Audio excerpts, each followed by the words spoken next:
everyone. Welcome to Ask Me Monday. I'm Vickie Howell, your host, here with you for 3 Mondays a month, every month. And I'm so happy to be here. Today we are going to be talking about honeycomb stitch for home decor.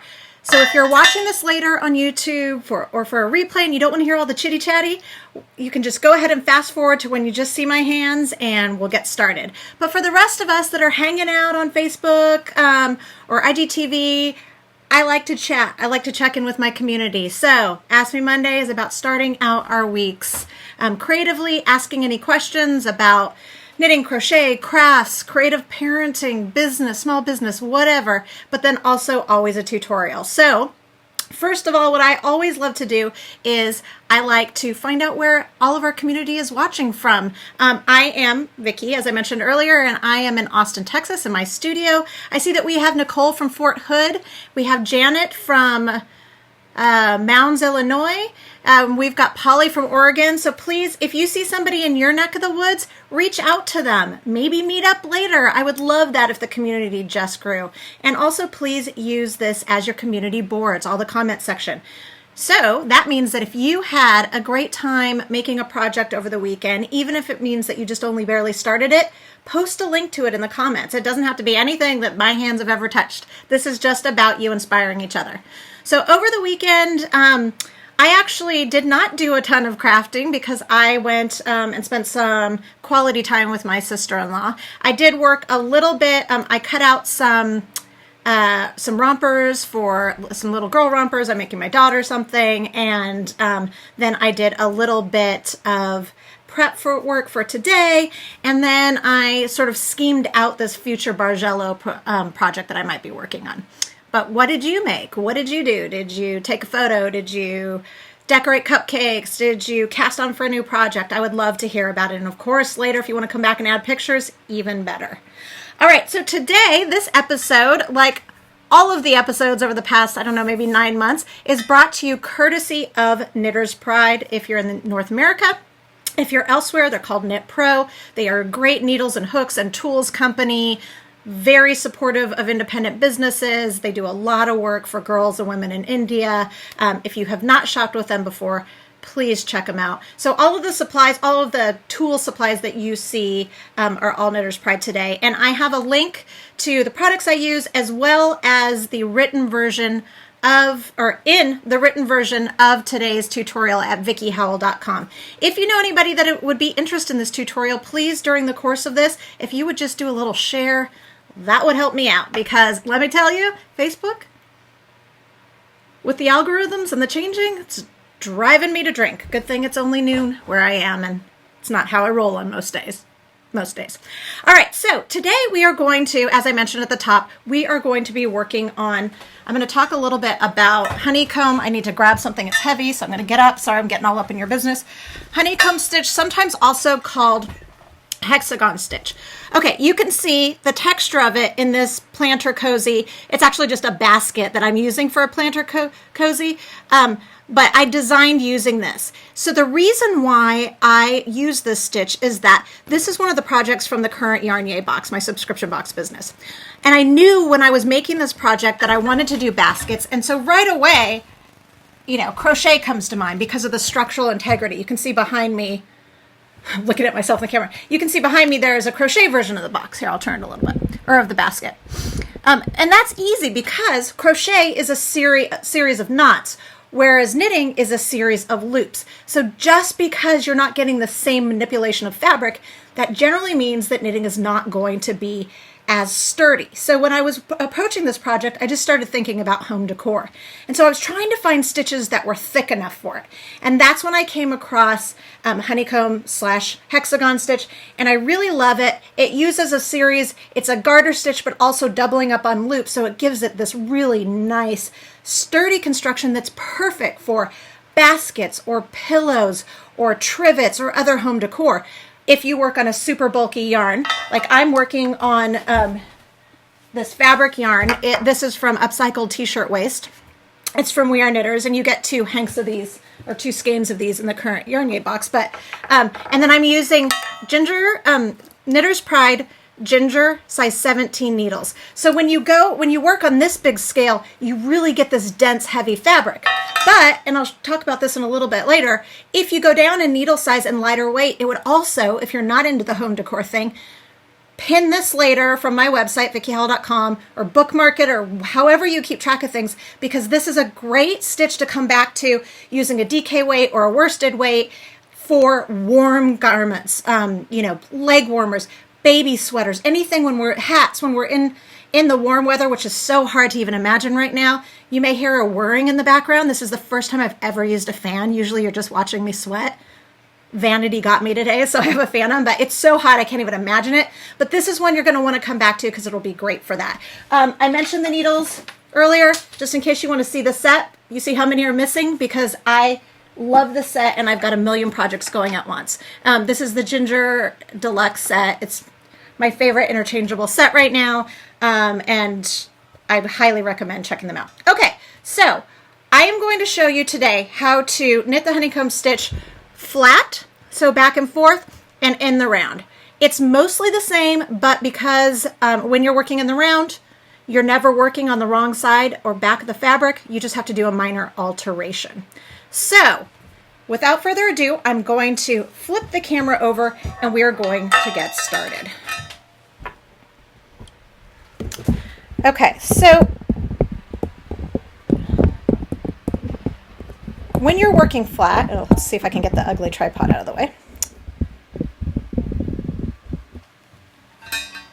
And again, and I have this all written out these are so loud on this marble. I thought I would give you marble so that you could see the yarn a little bit better, but it's super loud, so I apologize. There's nothing like testing things out on live video. Just kind of what I do. Okay, so I've already obviously worked a little bit of this, but when you start on a flat piece, you are going to begin with a knit row, which will be just a setup row, and then your first row, when you flip it over, you're already going to have bumps we're essentially working in garter stitch. And then the entire series is just 4 rows. So what we're going to be doing is just for this will be the first of the 4 rows. What we're going to do is we alternate multiples of, you'll want an odd number if you're working flat, but you're working in a knit one B stitch. So it's the B that we need to talk about, right? All right, so I'm knitting the first stitch. And then the next stitch, the knit 1B, what that means is knit 1 below. So you see how there's a little hole from the stitch below? Now this looks like a little turtleneck because we're working in garter stitch, so you're not seeing the upside down raindrop, but you do still see the hole underneath there. That's where you want to go. You want to insert your needle, yarn over, and then knit the stitch as you normally would. And then you just let them both drop off. And what you can see that's done is see how that pulls up the fabric? It manipulates the fabric. And this is what's creating that really cool depth. It looks like there's like a honeycomb where it's a little deeper than the rest. It's also what's creating the strength because you're getting 2 loops, the loop from if you would knit it normally, and then the loop from the row below. So that's strengthening and thickening it. Okay, so I'm going to show you again. Then you would knit the next stitch, and then you do the K1B, which is inserting it through that stitch below, and so on and so on. And so you would just continue until you're at the end of your row. And I have another piece to show you. I'm switching yarns though, it's still the same thing. But I wanted you to see what this looks like in a more traditional yarn. So lush. Wouldn't this look great as a pillow as well? And again, I apologize for clanging on the marble. Okay, so we've worked all the way to the end. We ended with, so we did a knit 1, knit 1B all the way to the end. So we ended with a knit 1. I'm sorry, and I wasn't clear about this before. You're starting with an odd number when you're on a flat so that you end with the same stitch that you begin with. So we started with a knit 1 and we end with a knit 1. That's just so that you have a nice symmetrical piece for no other reason. So we flip it over, and because we are working in garter, we are going to get this yarn out of the way. We are going to knit that first stitch. Okay, now this is when the second sort of trippy thing that makes up the stitch pattern happens. So on the stitch that was the K1B from the row before, you will notice that you have this little, you have like a turtleneck and then a scarf around it, right? You want to take the scarf around it, take your right hand needle with the tip, you pull it up and place that stitch on, or that loop on your needle. Now you want to knit those two together.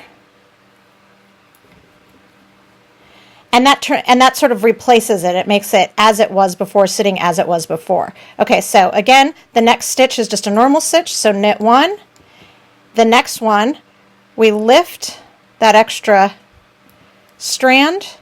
If any of you have ever worked in brioche stitch, you know how the brioche knit stitch is like the yarn over and the knit stitch. This reminds me of that just in the way that it looks. I don't know if that helps you, but there you go. Okay, so that's all you would do all the way across. Really, really easy.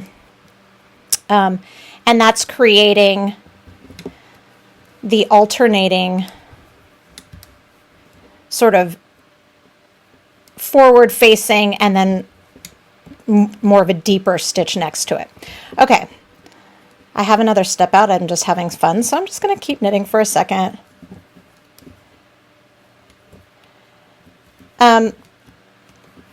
And so that's all you need to know as far as the total stitch pattern for so I told you it was worked over 4 rows. I just showed you 2. The other 2 rows are worked exactly the same, only instead of starting with a knit 1 and then going to a K1B, you start with a K1B and then go to the knit 1. So you're just alternating it, and that's where you get that sort of the shape that we're talking about, sort of that honeycomb shape. So that's all that there are. That's all that there is to knitting it flat. Catherine's saying she loves the texture of the gold one. Thank you so much. This is my Moon Tower Mustard in Valley Yarns. I have a color collection with them on yarn.com. Okay, so that is flat. So let's talk about in the round. So in the round, which is how the basket project in Yarnier has worked, as I mentioned at the beginning of the video, and this I'm doing this on all different size needles. These are actually the Knitter's Pride Zings, not the Gingers, because I ran out of cords because I'm using them for like 5 projects right now. So I switched over to this. But I wanted to show you that you could do it on any weight, and then you just find the corresponding needle to go with it.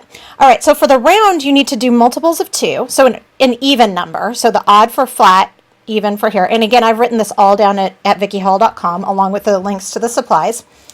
And the knit 1B is done exactly the same on the round, in the round version. So all of the rows that would be the right side facing rows, if you were working flat, are worked exactly the same in the round. What is different now, because we're never working on that back, we can't work in garter stitch by just continuing to knit all the stitches. We have to work in purl stitches to create garter stitch in the round. So what that means is, instead of this being the wrong side, like we've worked that whole first row, K1, K1B, we're on the second round now, and we're at the beginning. So all of the stitches that were worked just as knit ones, we're going to pull the yarn over, and we are going to purl. We need those bumps to create that texture. Then this is where, and this is not the prettiest strand, I wish that looked prettier for you. Then this is where, and you can see it if you flip it on the back, this is where that little extra strand is. You are going to do the same thing. You're going to lift it up. I find it's easier in the round if you come back and scoop it up instead of from the front like you would if you're working the wrong side. You place it on your left-hand needle, and then you're going to purl them together. Then you purl the next one. Then you lift the strand from that K1B from the round below. Thank you to those of you, Penny, Noah, for sharing. I really appreciate that. Okay, and then you'll just do that all the way around. So everything else is exactly the same. All of the forward facing, the right sized rows are the same. The only thing that you need to know here is that you purl in the round, and then you do the purl 2 together of the strand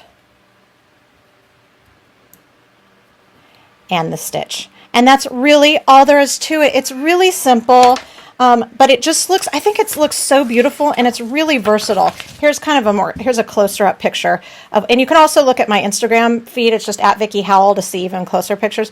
But I just think it looks so beautiful. And when it's combined with this t-shirt yarn, for a project like this that you really want to be sturdy, because I can also use this to, organize my stash. I just decided I wanted it to go with the plant. The combination of having that thicker fiber, that heavier, textile with this stitch really truly does transform knitting from, kind of flowy to something being more structural. So that's really all there is to it. All right, so easy peasy. I hope that you enjoy this stitch. I hope you give it a try. Like I said, go to VickieHowell.com. I have written out both methods and how to swatch for it. And you can play around with it. Like, I think this would be really great, for a pillow, like I said before. I'm thinking about leg warmers using it, but doing it in like a DK or even a sock yarn later in the winter. I just think it'll be a really fun stitch to play with, because you can work with structure, but also really using those different weights of yarn to play with, like just the sturdiness versus the flow. So I hope you love that and check it out. And if you're interested in knitting along with us, making the, I'm calling it the organized knit basket. And if you're a crocheter and you're still watching us, even though I'm not showing crochet today, that's so nice. But there is a crochet version too. As I hit myself with huge, these are the Knitter's Pride Jumbo Birch needles. There is a basket there too. So either one, I like to cover both stitchers, but we do have those available right now. They're shipping this week from yarnyay.com. When you get the box, you get 2 of these. It's a $60-something value. Crazy. We've never been able to do that kind of value before. And then you also get the patterns for knit and crochet. You get the cutest little Danica Studio Llama tray, notions tray, and then some other notions, and then of course patterns and stuff. So if you're interested, go to yarnyay.com. And also I've sold out twice of these. So I just ordered more. I have the sets, the Knitter's Pride Ginger sets that I use all of the time. You can go over there now. We've just added more.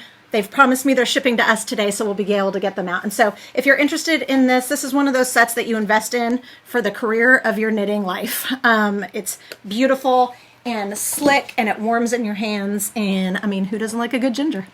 All right, that's all I have for you for this month, for July. I can't believe that our 3 sessions are already over.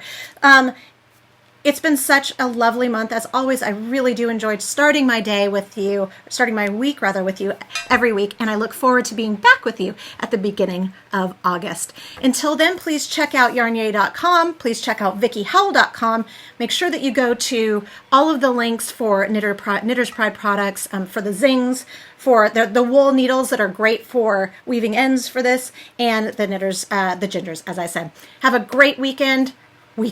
It's Monday. Have a great rest of your week and a great rest of your month, and I hope to see you on Instagram and elsewhere on Facebook, in between. All right, bye.